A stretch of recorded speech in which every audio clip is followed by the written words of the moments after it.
Hello Reborners, my name is Karen and this is Making Reborn Dolls with Karen. We're back with Jaxson and he looks like this now.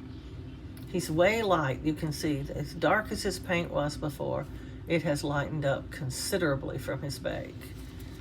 All of his limbs are now creased. The bottoms of his feet are creased, his hands are creased, everywhere is creased. You can see that his nails are very light colored. And also his lips, very, very light, which is all we really needed. So we're going to move on with his enhancements. He does need some more done to him. I'm not fully satisfied with the way he looks yet, so we're going to continue on. What I'm going to do now is I'm going to be darkening up his face a little bit, and I'm also going to do some more onto his arms and legs. Okay, so I'm gonna get out a few brushes here. I don't even know which ones are the ones I want to use. No idea. I'm just gonna get a few out because I don't know how many I'm gonna use. That's kind of wet still. I don't know about that one. Okay, so we're gonna darken up his face a little, especially up here above his forehead up here. It's just, you can't even see that. He's nearing the right color here on his face, but up here, not so much. But anyway, we're gonna do that first. I'm just gonna put a little more on his face, get it just a little bit darker.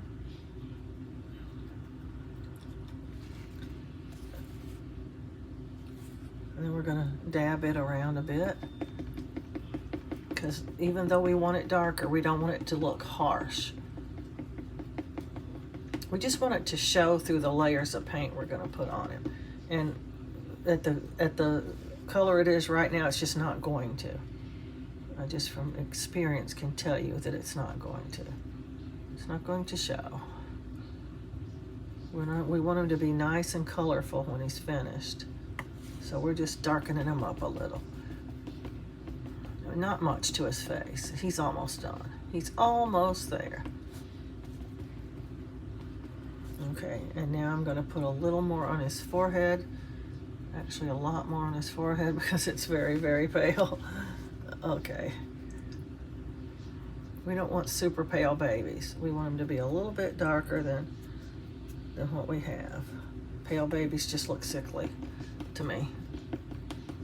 That's getting closer now to what we want. We've got a little bit going on his face, and it's going to be, again, it's going to lighten up. But it's a little bit darker now, you see.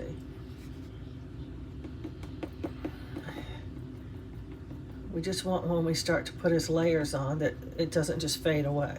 Now, we're going to set him aside, and we're going to start working on his hands and his feet. Now, on his hands, we are going to color his fingers. I like that method the best. You can color the entire hand if you want to, or none of it. I like the fingers to be a little bit pinker. They look very cute that way. They can be as pink as you want them, or as dark red as you want them, or not painted at all if you want that. Or, I mean, not pinked up at all. And it's just a preference. Some people put only the very, very tips of their fingers are colored, and some people do the entire hand. And any of those are okay. It's just whatever you want. I don't know how I'm going to get down in that little crevice down there without getting it everywhere, but I'm going to try. The thing is if you get the paint where you don't want it, you need to have something ready to wipe it off. We want to get it painted properly, but we don't want to get it all over the whole hand, unless you're going for that look. And don't forget, if you paint the fronts and the backs of the fingers or the toes or whatever, you have to paint the sides as well. Otherwise, it looks strange. That one just seems a little watery. The color's a little bit watery to me. Not enough paint thinner has evaporated out, I guess. We're going to go with this one a little bit longer. It seems a little darker. I don't know. But anyway, it won't be this dark or this stark looking. It's just going to be just the fingers. I can show you some limbs that I've done this way already. Let's see. Here's Michael's hand. I just put the glue on him so he's a little bit wet, but you can see His hand is a little bit lighter colored than his fingers. So it makes an effect that I like. You don't have to do it. You can just go with the regular paint if you want to. But I like it. And it looks really cute to me. And I want my dolls to be cute. And I know this seems way darker than Michael's hand did, but that's because it's not baked yet. It's not even dabbed yet. I haven't even dabbed it. You can make this very slightly pink or just whatever color you want. That's plenty right there. So you can see that it's pinker than the rest of them. Okay, now we're going to do this hand the same way. And you can see on this hand the division between the fingers now. The fingers actually look like they have a division between them instead of before they were so up against each other. They just looked like they were almost one finger. I don't know. That's what creases do for you. They give you some little definition between things that are touching that should look like separate fingers or toes or whatever. And so we're going to get this all pinked up.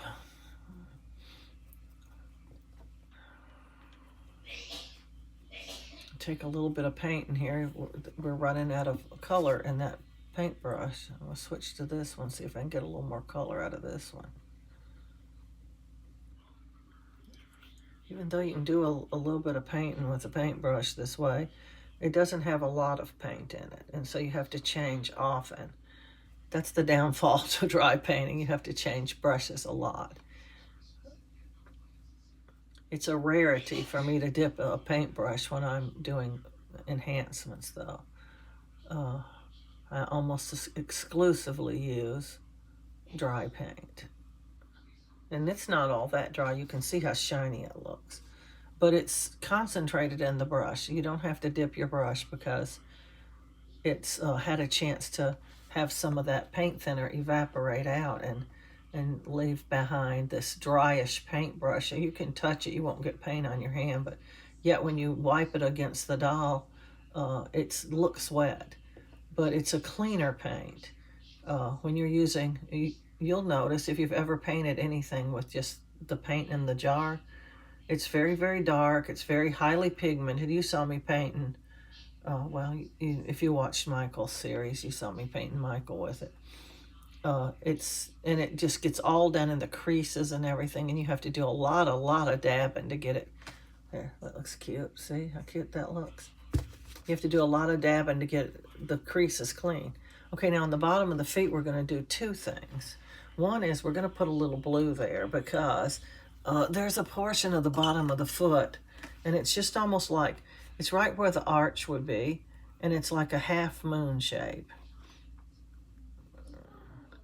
And we just paint it blue, kind of bluish looking. And then when we paint the rest of the bottom of the foot, we're going to use red, but we're going to avoid this blue spot that we're painting right now. It doesn't have to be a perfect half moon or anything like that. You just get a little spot right there in the arch, kind of blue. Then we're going to dab that with this blue one a little bit because we don't want it real stark. And that's not very dark. I'm going to put a little more on there. Let that sit a minute. Do this one. These skinnier brushes don't hold hardly any paint, so if you're using them to paint with, you might have to use 5 or 6 of them. I'm hoping to get enough on this spot where I don't have to change brushes, but I think I'm going to have to. Let me just get another one out. Oh, that's much better. This one holds more than that round one does. See? And we're going to dab that. Okay. And now we're going to do the rest of the foot with red. And we're going to try to avoid that blue spot because we don't want to cover it over with red and not be able to see the blue. Now, if we can't get enough out of this one, we're going to switch to another brush. We're going to do the bottoms of the toes. I'm going to try to get the whole bottom of the foot, except for that blue area, red.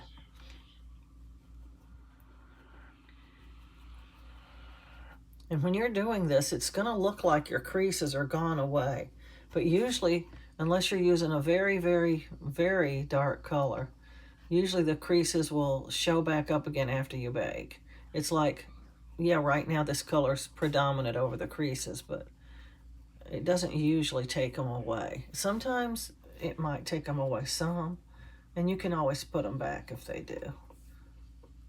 You just have to wait for the paint to actually dry before you start writing on the bottom of the foot with a pencil. Isn't that cute? Now on the top of the foot, we're just going to do the toes. Now, because we did the bottom of the toes and now we're doing the top of the toes, we have to remember to get these sides. And anywhere the toes are apart, you have to remember to get in between there too, because those white sides on the toes are going to just look strange when you get finished making your doll. You're going to go, well, that don't look right at all. The top and the bottom are both red and the sides are whitish colored. Nope, doesn't look good.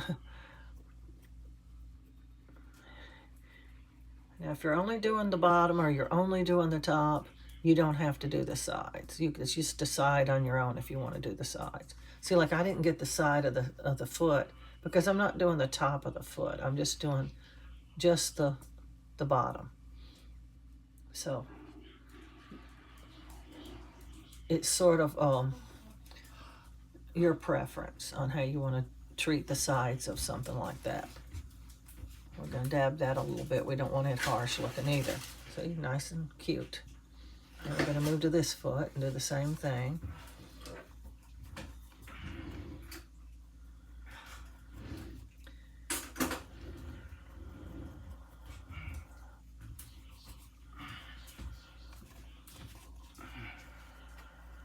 Oh, thank you.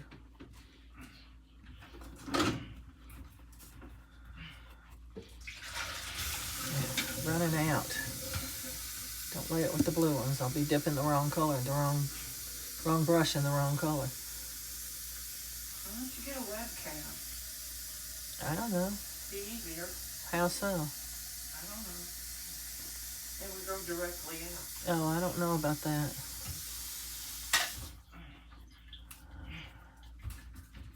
Anyway, that's how it looks. Dab it just a little bit. And then I'm going to do the toes on the top, like I did on the other foot. Excuse me, dog.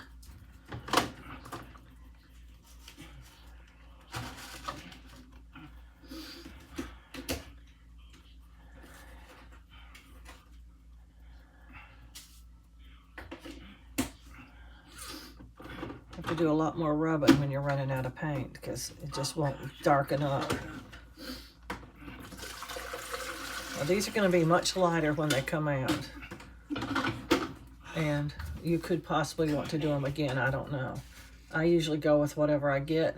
Now we're going to do the nails and the lips again. We're going to take every opportunity we can to bump up these nails and lips to the color that we want. Because we're only applying very thin little coats onto him.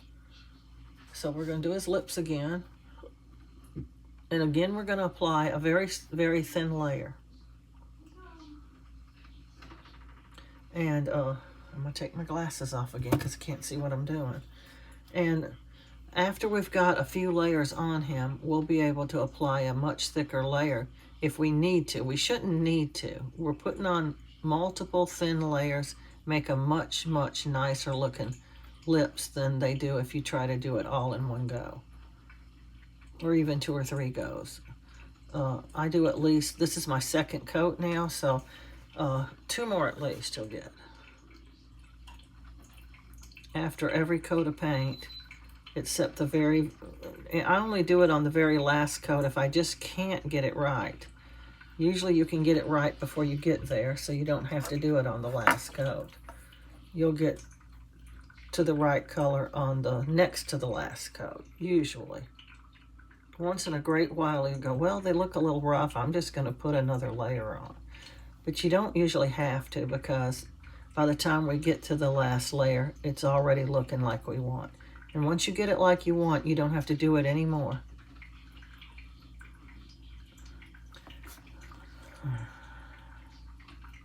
Got a little much inside his mouth, and I'm just not having to dip my brush anymore because I can just take it from inside his mouth.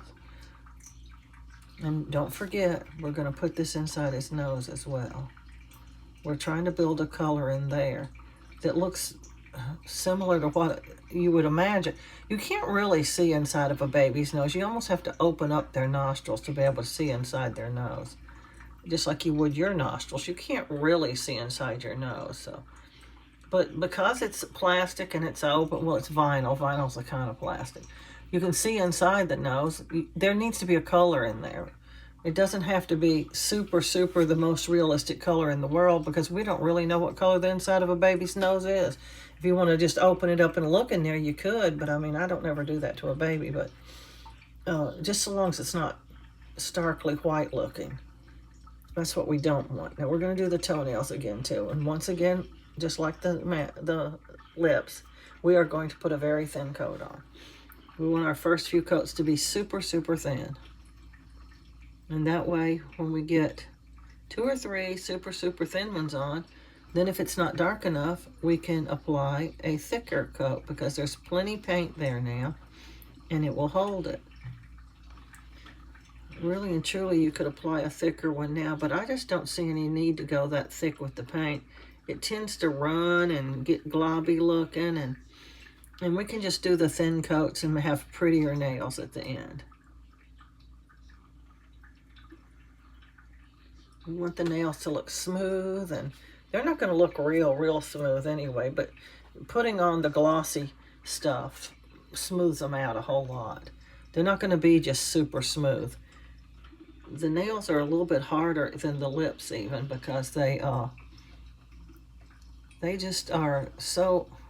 Got a little something on his leg. Okay, get that off. As soon as you see a problem with your doll, correct it. Looked like a piece of fuzz stuck to him. It was stuck in his sealer, it looked like, but I don't know. I didn't see it before. Anyway, if you get the problems off as soon as you see them, they become less of a problem. If you wait, thinking, oh, I'll get that off later, you might have a problem that you can't fix. And at the very least, sometimes you can't fix it anyway. You can't fix it completely, but you can minimize it down to something that hardly shows. But if you wait, you might not can. It might be something that is going to always show on your doll after that. And you're going to say, oh man, I wish I'd have took care of that way back then when it looked like this, you know. I can't even see that nail. I'm not even going to try to paint it.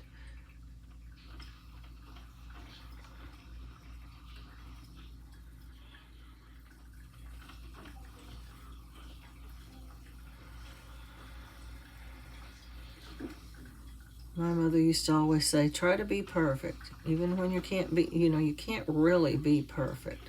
We're people. We're not perfect robots or something.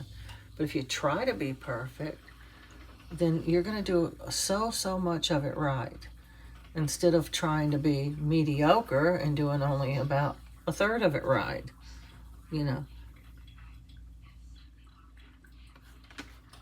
That was her take on it. Strive for perfection, even if you can't make it.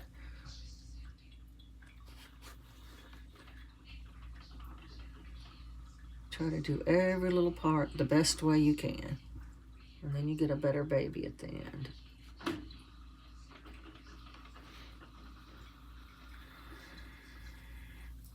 I remember practicing that in so many different areas of my life, trying to make everything the best I could make it. Make that meal the best meal you can make, clean that house the best way you can clean it. And now I'm doing it on my dolls. Make your dolls the best dolls you can make them. And whether they're perfect or not, that's in the eye of the beholder, in my opinion. Different people have different expectations for a doll that they think is their so-called dream doll, Some people don't really care if they have rooted hair or they have penciled hair. Some people care greatly. It just varies from person to person. Some people will reject your doll because it has blue eyes instead of brown eyes, for heaven's sakes. The simplest little thing like that. So you're not going to please everybody anyway. The most important person to please when you're making a doll is yourself. You're the artist. It's your art. It's just like, you know, I don't imagine Picasso or Rembrandt or Van Gogh went out and started asking people what they liked in a painting. They just painted what they wanted to. And then people bought them. And no, everybody didn't like one artist. Even, you know, to this day. There's some people who can't stand some of them artists, and so they would never buy their paintings. They want the other artist, you know. Okay, so now he's got all of his enhancements finished. So he's going to go for another bake now. And when he comes back, he'll be ready to start taking on some layers of color. And that's the easiest part. This was the hard part. This is the part that you sort of have to be a little bit creative to do. You don't have to be super creative, because I don't have a creative bone in my entire body. And if I can do it, you can certainly do it. And putting on layers is super easy. There's just really nothing to it. If you can just do a sponge up and down like this, you can do that. Because that's how you apply it. You just do it all over the doll. Then you take another one and you sponge off the extra. And, you know, it's layers. What's to know? The most thing you have to know about doing enhancements is what to do where, and, you know, sometimes how to exactly create that particular enhancement that you want to create. So it's not that difficult. I mean, I did it right in front of you, and I can, like I said, if I can do it, you can certainly do it.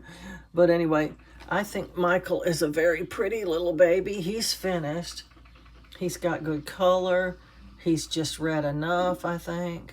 He's got a little bit of stuff right in the creases of his eyes where the eyelashes goes, but eyelashes are going there, so you won't even see it, so it won't make any difference. But he looks really good, I think. He is a good-looking little baby. So when he goes up for sale, I'm expecting him to sell pretty quick. Like I said, my other Michael, he's got brown hair. People don't tend to like the brown-headed dolls as much as they do the blonde-headed dolls. So this one's going to get blonde hair. Michael. I don't know what Jackson's going to get yet. I usually rotate back and forth. If the last doll I did brown hair, I'll do the next doll blonde hair. But for some of them, when I look at them, I only see a blonde-headed baby or a brown-headed baby, so I do that. But I don't know anymore, because any color hair can work on any doll. And most of the time, you can make them any gender you want, no matter what they're supposed to be, because it's all about the clothes. Most people don't even know. They'll look at this doll and they go, I don't even know if it's supposed to be a girl or a boy. I know it's Jaxson, that's a boy, but you know, if you didn't know, you'd be going, maybe it is a girl. I don't know. Some of these dolls to me look like boys, but they're girls. And I just have so many girl dolls. I'm thinking of making a bunch of these girl dolls that I have up here. I put them up here there's a shelf up there. And I put them up there after I get finished making them while they're waiting for their hair. And I take them one at a time in my bedroom and I root in there so I don't get hairs all over this table. Because believe you me, when you're rooting, hair goes everywhere. And it's just frustrating to have to pick hairs off your doll all the time. So I root in a totally different room so I don't get hairs all over. Except when I'm making an instructional rooting video, and then I root right here. But because I just don't have a setup in the bedroom to set up my camera. But anyway, Jackson's going in for his bake now, and when we come back, we'll start putting layers on him. But I don't know when that's going to be exactly, because I just have so much to do. I have so many dolls that still need to have their sealer baked. I seal 4 or 5 dolls at one time, and then I put them on my drying rack, and then one at a time I take them out and bake them, and they have to bake twice. So they bake and they cool and they bake, and then you move on to the next doll. And I got a bunch of them piled over here that I've already baked that I need to sort out and put their arms and legs with their head and get them ready. It's just so much to do.